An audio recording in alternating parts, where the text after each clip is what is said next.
The night shift at Earth Space Station Horizon was usually quiet. Captain Tom Miller liked it that way. He sat in his comfortable old chair, sipping coffee from his favorite blue mug, watching the endless sea of stars through the station's main viewport. Everything was normal, just the way he preferred it. Until it wasn't. The first sign that something was different came when the communication panel lit up with colors he had never seen before. Tom nearly spilled his coffee as he rushed to the console. In his 15 years of space service, he had never seen readings like these. "This can't be right," he muttered, adjusting the frequency dials.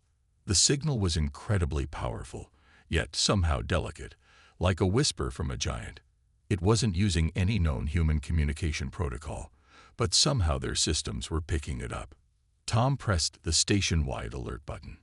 Within minutes, the quiet control room filled with bleary-eyed technicians and communication experts. Among them was Dr. Linda White, the station's lead communications officer. "What do we have, Captain?" she asked, her eyes widening as she saw the readings. "Something big," Tom replied, pointing to the energy signatures. "And I mean really big. Whatever's sending this signal has more power than our entire planet's power grid." The team worked tirelessly for hours, trying to decode the strange transmission. It was Dr. White who finally made the breakthrough. She had been running the signal through every possible decoding matrix when suddenly, the gibberish transformed into clear words. "To any civilization capable of receiving this message, we are the Luminary Fleet, and we are in dire need of assistance." The room fell silent. First contact. It was actually happening, but not in the way anyone had expected. These weren't conquerors or explorers. They were asking for help. The message continued. "Our fleet of 300 ships, carrying 1.2 million souls, has encountered an unknown space phenomenon. All our advanced navigation and propulsion systems have failed. We are stranded in what you call the Kuiper belt of your solar system. Our remaining power reserves will last approximately 30 of your Earth days. Please respond if you can receive this message." Tom looked around the room at his team's faces. Some showed excitement, others fear, but all of them understood the weight of this moment. "Should we respond?" Dr. White asked, her hand hovering over the transmission controls.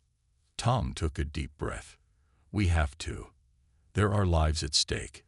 He pressed the broadcast button. "This is Captain Tom Miller of Earth Space Station Horizon. We receive you, Luminary Fleet. Stand by for further communication while we contact our planetary authorities." The response was almost immediate. "You can hear us. This is unexpected. Our scans indicated your civilization was only at technology level 3. You shouldn't be capable of detecting our quantum-based communications." Tom couldn't help but smile. "Well, sometimes old technology has its advantages. Please maintain contact while we organize our response." Within hours, the news spread across Earth. Emergency meetings were called in every major government.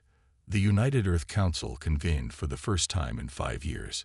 Debates raged about whether to help these mysterious visitors. Some argued it was too risky. The aliens might be lying, setting a trap. Others said it was humanity's moral duty to help. The scientific community was split between excitement at the prospect of advanced alien technology and concern about the unknown phenomenon that could disable such powerful ships. But as Tom sat in his control room, maintaining contact with the increasingly desperate Luminary Fleet, he knew what had to be done. These beings needed help, and humans had never turned their backs on a distress call, no matter where it came from. When the Council finally voted, the decision was unanimous. Earth would launch a rescue mission. Not because they had to, not because they would gain something, but because someone needed help and they could provide it. As Tom sent the message confirming Earth's decision to help, he couldn't help but wonder what these advanced aliens would think of humanity's primitive rescue attempt. Little did he know, humanity's supposedly outdated technology would prove to be exactly what was needed to save an entire civilization. The rescue ship Pathfinder hung in Earth's orbit, its white hull gleaming in the sunlight. Ann Davis stood at the bridge window, watching the final supply pods being loaded. As the mission commander, she had personally checked every piece of equipment 3 times. They couldn't afford any mistakes, not with so many alien lives depending on them. "All systems are ready," said Jack Thompson, the ship's engineer. He was still wearing his old lucky cap, the one with the faded NASA logo. "Though I still can't believe we're about to rescue aliens whose technology makes ours look like stone tools." Anne smiled. Sometimes the simplest tools are the most reliable. She turned to address her crew of 15, all chosen for their practical experience rather than their academic achievements. "Remember, we're not trying to impress them. We're trying to save them." The launch was smooth, and the Pathfinder began its journey to the edge of the solar system. Unlike the sleek and silent alien ships they had seen in transmitted images, the Pathfinder rumbled and vibrated like any other human spacecraft. But it worked, and that's what mattered. 6 days into their journey, they got their first visual contact with the luminary fleet. The sight took everyone's breath away. Hundreds of massive ships floated in the darkness, their crystal-like hulls reflecting the distant sunlight. Each ship was easily 20 times larger than the Pathfinder. "They're beautiful," whispered Mary Roberts, the navigation officer, "like cities made of light." But something was wrong. The ships were completely dark, with only emergency lights blinking weakly across their surfaces. The mighty luminary fleet looked like a field of dying fireflies. As they approached the lead ship, their radio crackled. "Human vessel Pathfinder. This is High Commander Bright Star of the Luminary Fleet." The translation software worked perfectly, converting the alien language into English.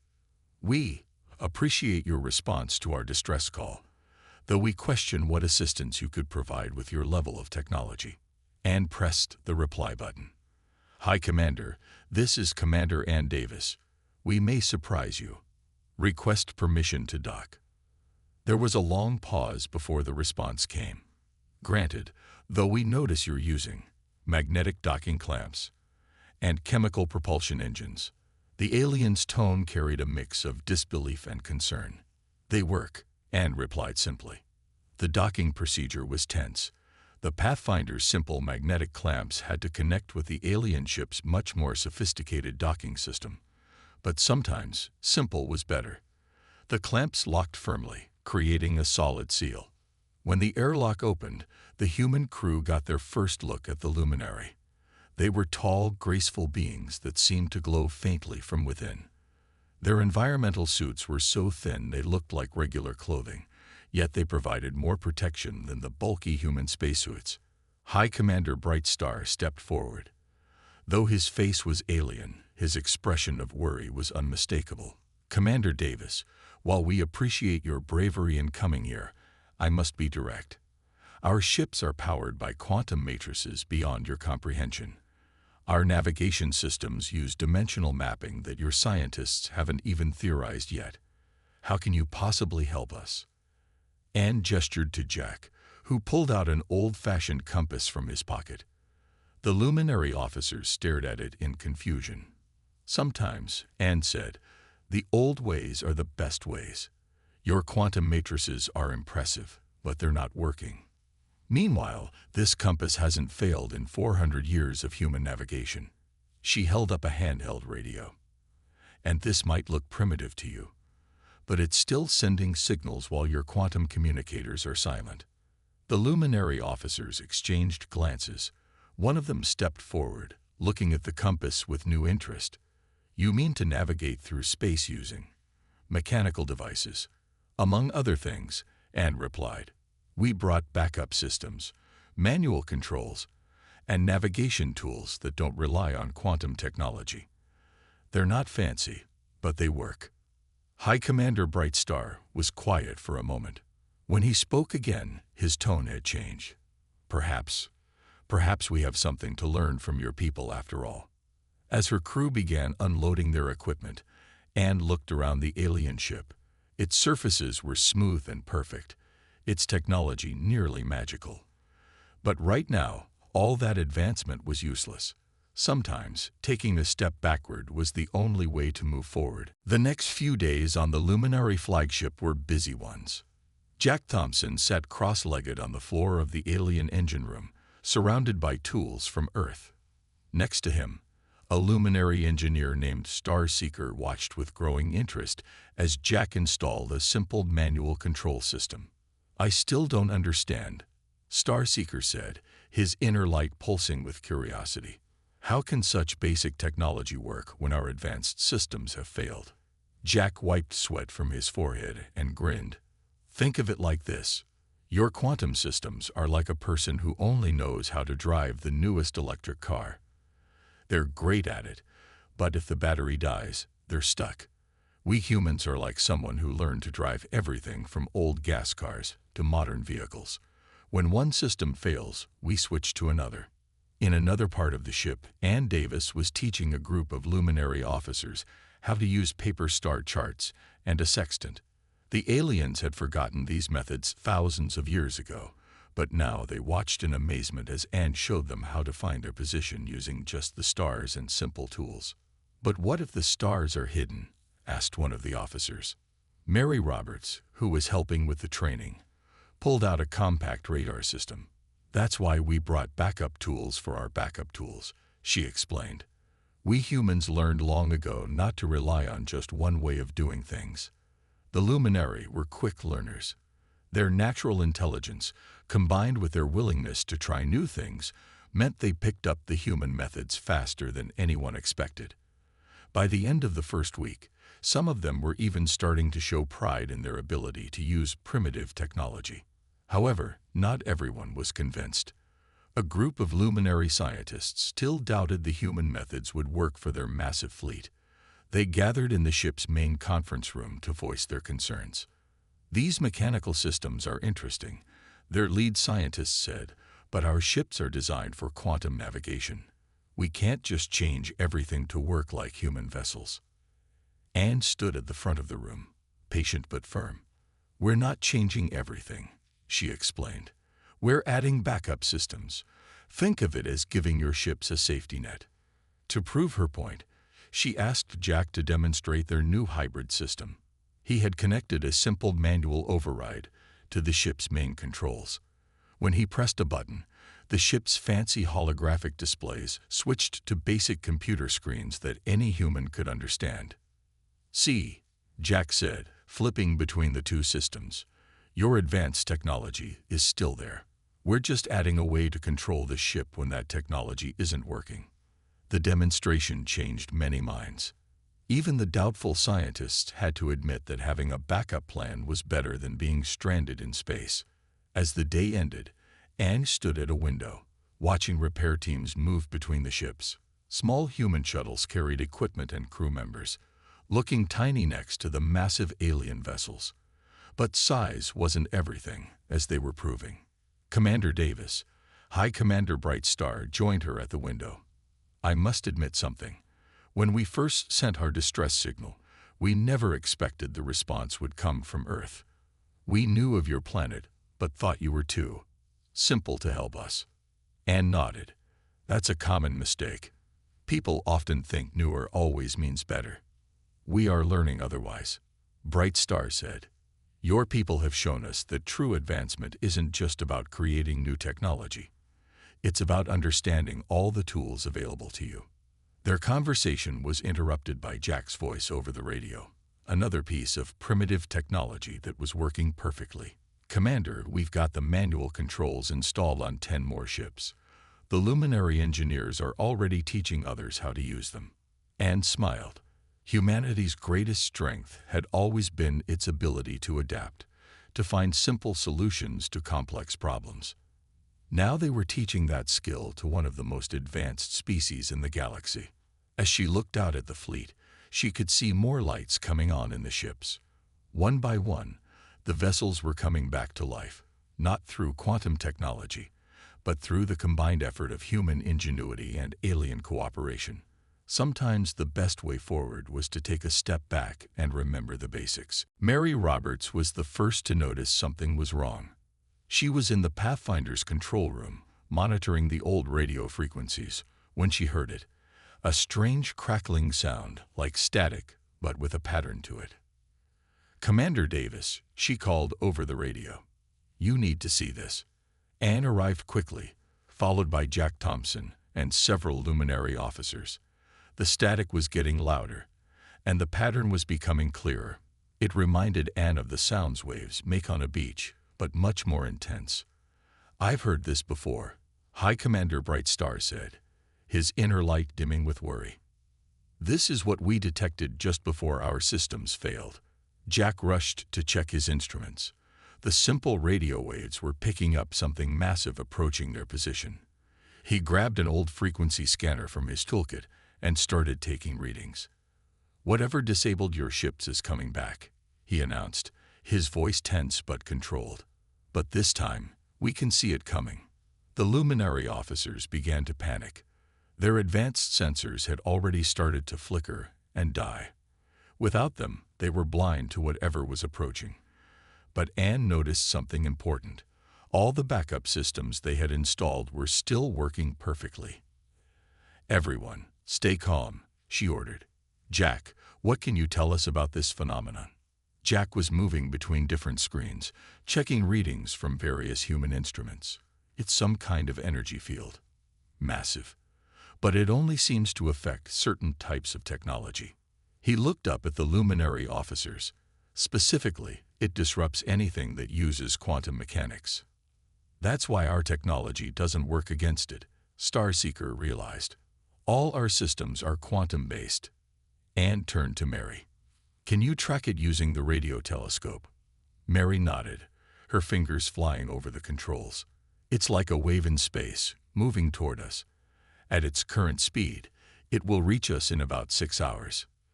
The news spread quickly through the fleet. The luminary crews were scared. They had just started to recover, and now the same threat was returning. But this time, they weren't helpless. Anne gathered her team and the luminary leaders in the flagship's command center. The room's advanced holographic displays were already failing, but the simple screens they had installed glowed steadily, showing the approaching danger. "We have an advantage this time," Anne said, pointing to their radar display. "We can see it coming, and we have working systems to track it, but we need to act fast." Jack stepped forward, holding his tablet. "I think I understand what's happening," he said. "This energy field somehow disrupts quantum states. It's like static electricity messing with a computer, but on a massive scale. That's why our old-style electronics still work. They're too simple to be affected." "Can we escape it?" High Commander Brightstar asked. "Not with the number of ships we have," Mary answered. "It's too wide, and we're too slow with just the backup systems." The room fell silent. The situation seemed impossible. They couldn't outrun the threat, and they couldn't fight it. But Jack was staring at his readings with an odd look on his face. "Maybe we don't need to escape it," he said slowly. "Maybe we can protect against it." He turned to the luminary engineers. "Your ships had electromagnetic shielding, right?" Starseeker nodded. "Yes, but they're not working without the main power." "But what if we could power them differently?" Jack asked, excitement growing in his voice. "What if we could create a simple electromagnetic field using our backup generators? It wouldn't be as strong as your normal shields, but it might be enough to deflect this energy wave." Anne looked at the approaching threat on their screens, then at the worried faces around her. They had hours to prepare for something that had previously devastated the entire fleet. But this time they had warning, they had working equipment, and most importantly, they had a plan. "Well," she said, "let's get to work." Time was running out. In the vast space around them, hundreds of luminary ships hung like silent cities in the night. Jack Thompson stood in the engine room of the lead ship, surrounded by a mix of alien and human technology. Sweat dripped from his forehead as he connected another power cable to the makeshift shield generator. "Pass me the voltage meter," he called to Starseeker, who had become his trusted assistant over the past few hours. The luminary engineer handed him the simple earth tool, watching carefully as Jack tested the connections. Above them, In the ship's command center, Ann Davis coordinated the massive shield modification project.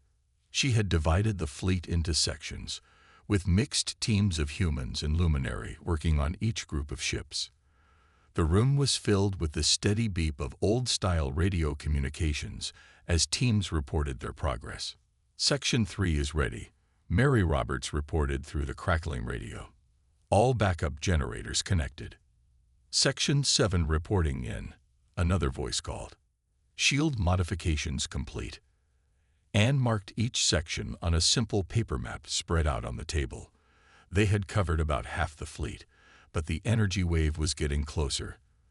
The luminary's advanced sensors were completely dead now, but the human radar systems showed the wave clearly, like an approaching storm on a weather map. High Commander Brightstar watched the humans work with a mixture of amazement and worry. "I still don't understand how your backup generators can power our shields," he said to Anne. "They're so basic." "That's exactly why they'll work," Anne explained, pointing to Jack's diagrams. "Your shields are usually powered by quantum energy, which is more efficient but complicated. We're using simple electromagnetic fields instead, less powerful but harder to disrupt."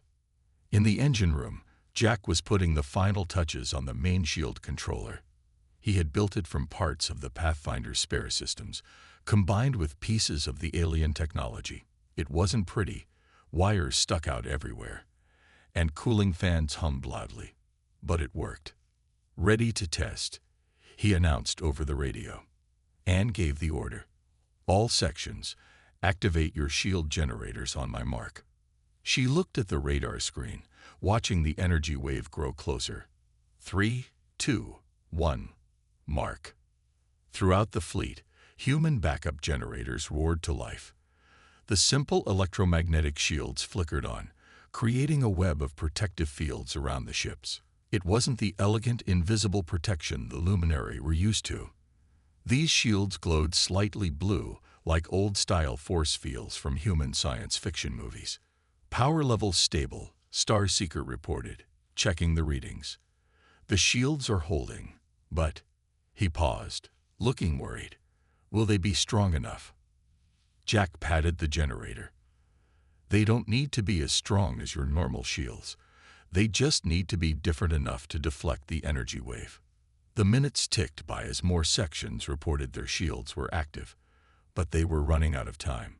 The energy wave was now visible to the naked eye, a shimmering curtain of light that distorted the stars behind it. 3 sections still not protected, Mary reported urgently. "We need more time." Anne looked at the approaching wave, then at her crews scattered across the fleet. They had come so far, worked so hard. They couldn't fail now. "Pathfinder," she called over the radio. "Move to Section 12. Use your shields to cover the unprotected ships." The human ship, small compared to the massive alien vessels, moved into position. Its simple shields, designed for protection against space debris, might help protect the larger ships until their modifications were complete. As the energy wave approached, Anne stood at the command center window. Around her, human and luminary crew members worked together, monitoring the shield network. Their different technologies, combined in ways neither species had thought possible, were about to face their greatest test. "Whatever happens," High Commander Brightstar said quietly, "your people have shown us something remarkable. Sometimes the simplest solutions are the most powerful." Anne nodded, watching the wave get closer. "Let's hope we've made them powerful enough." The energy wave hit the fleet like a silent tsunami. Ann Davis gripped the edge of the command console as the first ships disappeared into the shimmering wall of light. The simple radar screen showed hundreds of blips, each one a ship carrying thousands of lives, moving into the phenomenon that had once crippled them. "Shield status," she called out, her voice steady despite the tension. "Holding." Jack Thompson's voice crackled over the radio. "The electromagnetic fields are deflecting most of the energy. It's working, Commander." Through the command center windows, Anne could see the spectacular-like show. The human-made shields glowed bright blue where they met the energy wave, creating a web of light that connected the entire fleet. The Pathfinder, still protecting the last few unmodified ships, looked like a small star among the massive alien vessels. All ships report in and ordered. One by one, the sections called back. Their backup systems were working, their shields holding. But they weren't safe yet. "We need to move the fleet," High Commander Bright Star said. "We cannot stay in this energy field forever." Anne nodded. This was the moment of truth. They had to navigate hundreds of massive ships through the phenomenon using only their backup systems. She turned to Mary Roberts at the navigation station. "Plot us a course out," she ordered. "Use the old radio beacons we set up earlier." Mary's fingers flew over the simple computer controls. The screen showed a path marked by the network of radio beacons they had scattered through space. It wasn't as precise as the luminary's quantum navigation, but it would work. "Course plotted," Mary announced. "But we'll have to move in formation. If any ship strays too far from the others, they'll lose the protection of the connected shields." Anne grabbed the radio microphone. "All ships, this is Commander Davis. We're moving out. Follow the radio beacons exactly as directed. Keep your distances steady. Move like you're all tied together." The massive fleet began to move. It was a stunning sight. Hundreds of crystal-like ships gliding through space in perfect formation, their blue shields creating rivers of light in the darkness. The Pathfinder led the way, its simple radar sweeping the path ahead.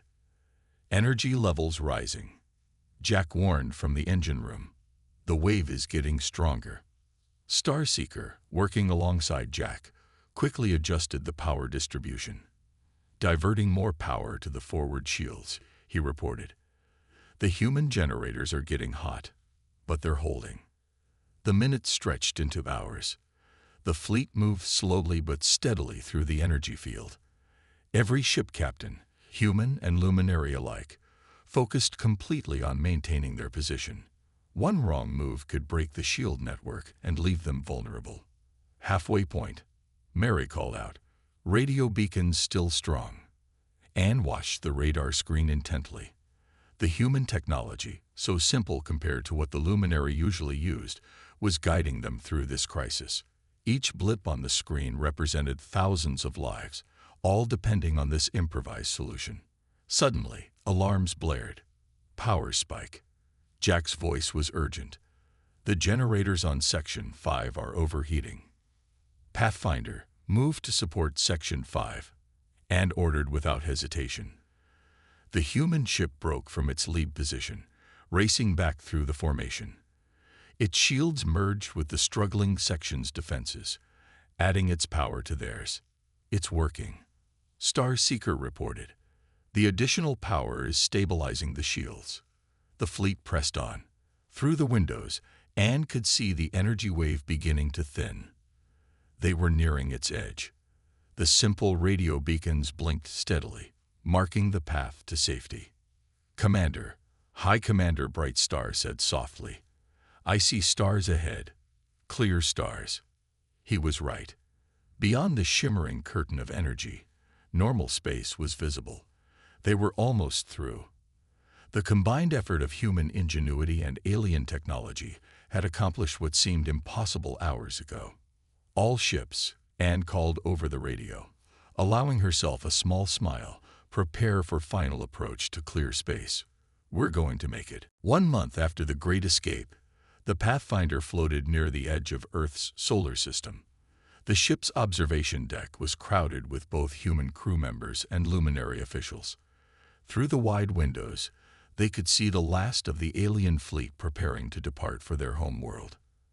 Ann Davis stood next to High Commander Bright Star, watching as his people's ships tested their restored quantum systems. The crystal-like vessels glowed with their usual power now, but each one still carried the backup systems the humans had installed. "We're keeping them," Bright Star said, noticing Anne's gaze. "The backup controls, the radio systems, even the old-style radar. They've proven their worth." Jack Thompson entered the observation deck, carrying a small box. Starseeker followed close behind, his inner light pulsing with excitement. The two engineers had become close friends during their work together. "It's ready," Jack announced, placing the box on a nearby table. Inside was a device that looked both alien and human. Sleek luminary crystal merged with simple Earth electronics. "The first hybrid navigation system," Starseeker explained proudly. "It uses both quantum technology and traditional methods. We're installing them in all our ships." Mary Roberts, who had been studying the device's readouts, looked up with a smile. "It's amazing how well the two technologies work together. The quantum systems provide the power and speed, and the human systems provide reliability and backup options." Finish, Starseeker. "Like having a spare tire on a car," as Jack would say. The room filled with more people as crew members from both species gathered for the farewell ceremony. Tom Miller, who had received the first distress call on Space Station Horizon, had traveled out to join them. He still carried his old blue coffee mug. "When I first heard your signal," he said to Bright Star, "I never imagined it would lead to all this." A High Commander's light glowed warmly. "Neither did we. We came to your system thinking we were superior, that our advanced technology made us better. We were wrong in so many ways." He turned to address the gathered crowd. "The Luminary Council has made its decision. Earth is being invited to join the Galactic Alliance, not as a junior member, but as a full partner." A cheer went up from both humans and aliens. Anne noticed that even the most serious luminary officers were glowing brighter with happiness. Furthermore, Bright Star continued, "We're establishing a new galactic engineering center on Earth. Your people will teach other species what you taught us, the value of keeping simple, reliable systems alongside advanced technology." Jack grinned at Starseeker. "Looks like we'll be working together a lot more." "Indeed," the alien engineer replied. "There are many species in the galaxy who could benefit from your primitive wisdom." As the crowd celebrated, Anne walked to the window. The luminary fleet was beginning to move, their ships now carrying a piece of human ingenuity with them. But they were leaving something even more valuable behind, the knowledge that humanity had something unique to offer the galaxy. Commander Davis, Bright Star, joined her at the window.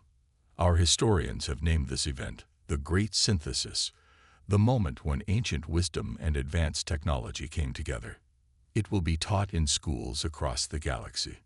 Anne smiled. "I hope they teach the real lesson, that no civilization has all the answers. We all have something to learn from each other." The last luminary ship prepared to depart.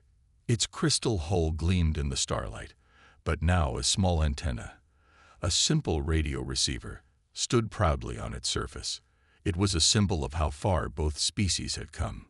"Safe travels," Anne said to Bright Star. "And to you, my friend," he replied. "Though I suspect we'll be seeing each other again soon. The galaxy has many challenges ahead, and facing them will require both our people's strengths."